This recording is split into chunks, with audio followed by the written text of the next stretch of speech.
Hello, I'm Davina, and hello to all of you bold, beautiful, brilliant, and highly evolved souls. And welcome to all of you new subscribers. And I'm really thankful for all of you who are part of this channel. Today's topic is, I think I'm going to call it slipping into denial. And kind of I don't know if I call it an epiphany, but I had today was that, emotional flashbacks do not have a visual component. And I find that this is one things that it just kind of like went on like a light bulb. Like this makes me, like puts me into denial that this is not really happening, that this is not really a flashback. And that sinks me back into the shame and the self-blame. Oh, it's my fault that I feel this way, or I'm just a loser, and I'm struggling because I'm always struggling, and I just must, like it's a shame, and the self-blame story comes up. And that's what I was noticing today. And so once I sort of like even sometimes I name it out loud, like this is a flashback. I'm in a flashback. I'm in a flashback. And even then, there's a part of me that sometimes is not fully like really acknowledging that I'm really in a flashback. Because denial is really powerful. And yeah, so I thought, how can I create a visual with this to make it seem more like really this is what's happening. Like I'm here in my apartment looking around at the room and everything looks normal, but that's not where I am. I'm emotionally, I'm in the 1970s or the 1980s. I'm like a child, really. And so once the first thing I did was to imagine a scene from my childhood. And I don't have really memories of a lot of the abuse actually that happened to me, but I know that it happened because of the flashbacks I've had while nannying and seeing other parents abusing their children emotionally. So I just sort of like I put my hand to my heart as a start and just really acknowledge Donna. That's my inner child. And I started to bring to my mind like a visual, and something sort of just popped into my mind. It was like my house, and I was on the second floor, like where our bedrooms are, kind of in that foyer area. And yeah, so like try to imagine, picture somewhere in one of your past childhood homes. And it doesn't really even have to be, I think, the right visual going with the right emotional, I may not be the exact thing that's happening to your inner child, but as long as the emotion is a match. um Imagine yourself like in your bedroom or in the kitchen, or and try to like pick out the dominant feeling or feelings that's happening. So for me it was the fear and the shame. And you know really imagine being that child, really like put yourself in those shoes of a small child, maybe only 2.5 feet or 3 feet tall. And you have an adult, a parent who's looking down on you. And maybe they're scolding you, they're shaming you, they're ridiculing you. um, and they're looking at you with this look of like disgust and anger and contempt. And maybe you're crying, maybe you're upset or frustrated.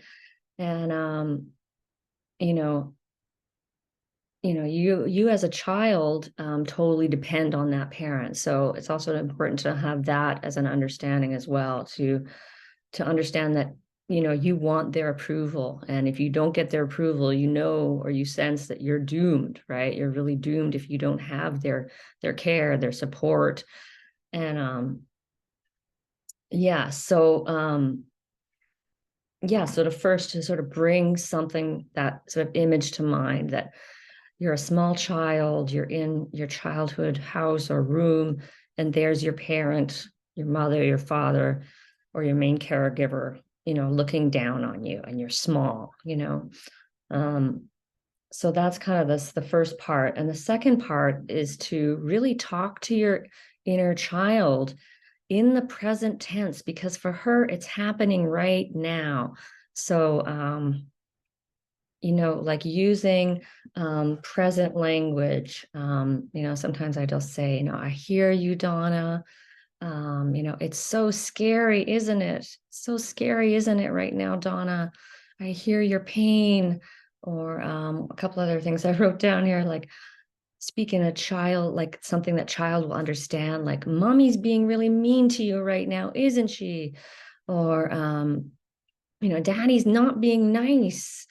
And remind her, it's not your fault. You're not doing anything wrong. And I'm here with you. I'm going to take care of you.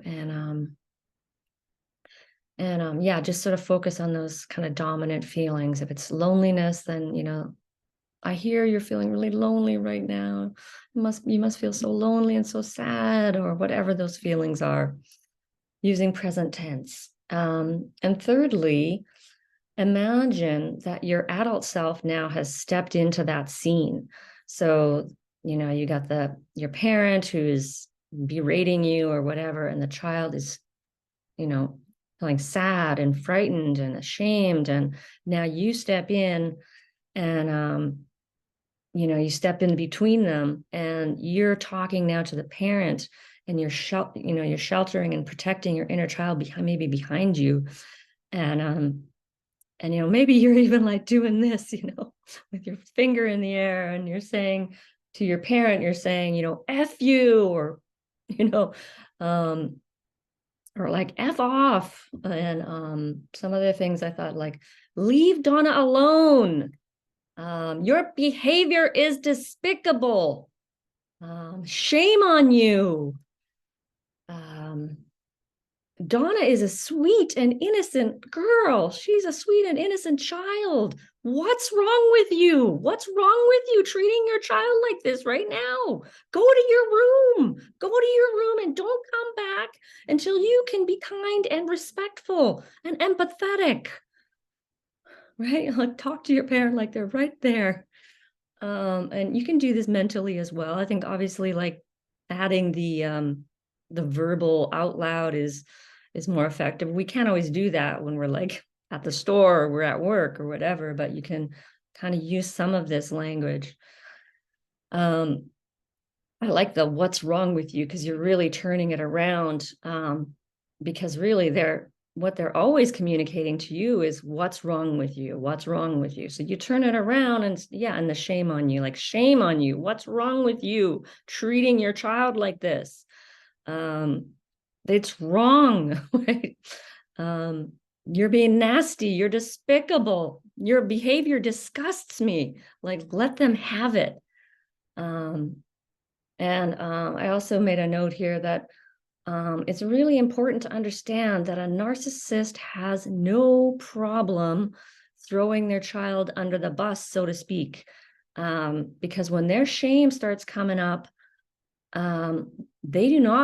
they have no capacity to go, oh, I'm feeling a bit of shame right now. What could I do? Like, maybe I could adjust my parenting to help my child. Like, they have nothing like that. It's just shame is bubbling up. They cannot deal with it, and they have no problem putting it on their child. They have no problem at all shaming and blaming their child, just to maintain their own fragile self-image and their image as a good parent. If a child is doing something that, makes them look bad, if you're crying, that's making them look bad, that's, for them, that's bad behavior, right? Because everything is like good and bad. So it's just really important to understand the mentality of a narcissist. And again, like, being a nanny and seeing this as an observer has just been like, when I was doing this, I just imagined that, started imagining some of these scenes that I have seen. And it's been, tremendously helpful. And really helpful to ease the fear that I was really going through. And so denial can really seep back in. It's very sneaky, and it's okay too, because that is part of the awakening, I believe, is to like, we come into awakening and we see truth and we see clarity, and then we dip back down into the denial, and we're in the shame and we're in the self-blame, and we forget and we don't really acknowledge that we were abused. Like, it's sort of there, but it's not really deep into our, our being and our soul. um so, sometimes I just need to remind myself every morning of this, like, I have C-PTSD. I was emotionally abused and neglected. And just like denial, it's okay. It's okay if you get lost. It's okay if you're like just in flashbacks for like 2, 3 days, weeks sometimes, and just lost, because flashbacks can just simply overwhelm us at times. So, yeah, and then we come back to this place like where I am right now, of like a clarity and truth, and it feels good, right, to really acknowledge this, that I'm not a loser. My parents were abusers. That's one of my slogans. I think I'm going to get t-shirts. So stay tuned. But anyway, thank you, and I hope this has been in some way helpful for you today. And most of all, I just want these videos to be just validating. So anyway, thank you, and wishing you many blessings on your journey of healing and awakening. And I'm Donna. No, I'm Davina, but I'm Donna too. I'm Davina of Boldness Blooming.